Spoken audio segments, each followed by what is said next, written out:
Jalapeno Popper, Crab Rangoon, and an egg roll. Cutting about 8 strips of bacon into lardons. When cutting your bacon into lardons, you can pop your bacon into the freezer for a few minutes and allow it to harden, or you could use kitchen scissors. Then fry these until they're nice and crispy. Do you have one of these? If not, you should get one. While our bacon's frying, we're going to combine the rest of our filling. 8 ounces of imitation crab. Dice up some jalapenos.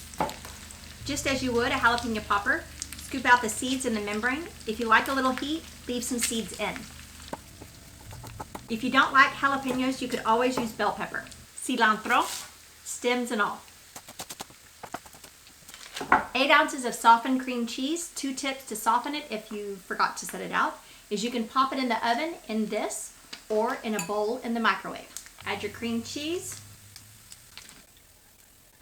I think I'm going to need more bacon. What is that? Oh. Second batch of bacon. Add a little bit of Worcestershire sauce and some garlic powder.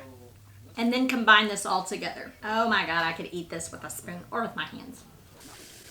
To our bacon grease, we're gonna add some oil for frying. Canola oil or peanut oil works best. You wanna make it about as deep as half an egg roll. Add your filling about 1/3 of the way down. Tightly roll. Press on the edges. Pull in the sides. Add your egg wash to the end.